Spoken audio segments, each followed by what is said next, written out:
வளையக்கம்பு பற்றி பெரியவங்க சொன்னதை வச்சு நான் சொல்கிறேன். இந்த வளையக்கம்பு பார்த்தீங்கன்னா, நீங்கள் இதில் ஒரு வித்தியாசம் உண்டு. அதாவது முருகன் வச்சுருக்கக்கூடிய வேலுக்கும் இந்த வளையக்கம்புக்கும் என்ன வித்தியாசம் அப்படின்னா, முருகன் வச்சுருக்க வேலுக்கு வந்து முனை ஈட்டியாக மட்டும் இருக்கும். ஆனால் இந்த வளையக்கம்பில் அந்த முனை ஈட்டியாக இருக்கிறதோட அந்த மணி தொங்க விட்டப்பட்டிருக்கும்.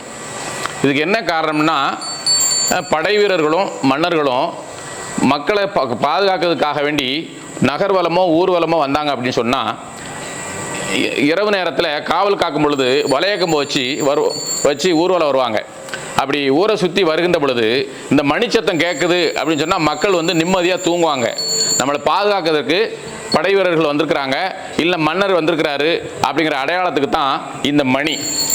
இப்போ மணி இருந்தது அப்படின்னு சொன்னால் அதுக்கு பேர் வளையக்கம்பு, மணி இல்லைன்னா அதுக்கு பேர் வேல்.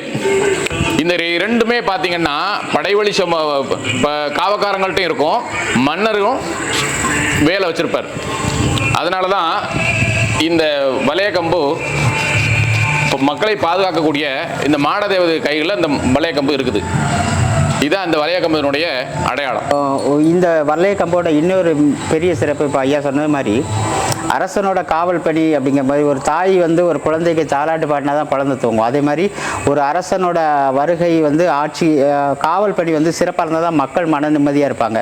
ஸோ அரசன் வந்து நகர்வலம் வரும்பொழுது இந்த மாதிரி மணிச்சத்தம் கேட்கும்போது வந்து இதுதான் மக்களுக்கான தாலாட்டாக அவங்க நினச்சி நிம்மதியாக தங்களோட வாழ்க்கையை அமைச்சுக்குவாங்க, நிம்மதியாக தூங்குறாங்க. அப்படிங்கும்போது நகர்வலம் வர்றதுக்காக அரசன் வரும்போது வந்து இந்த மணிச்சத்தமே மக்களுக்கான ஒரு தாலாட்டு. அரசனோட பாதுகாப்பில் நம்ம நிம்மதியாக இருக்கோம், நம்மளால் எந்த பிரச்சனையும் யாரும் நம்மளுக்கு பண்ண முடியாது, நமக்கு அரசன் இருக்கான் பாப்பா அப்படிங்கிற ஒரு நம்பிக்கை இந்த மணிச்சத்தம், இந்த வளையக்கம்பில் இருக்க அந்த மணிச்சத்தம் வந்து மக்களுக்கு கொடுத்துருக்கு.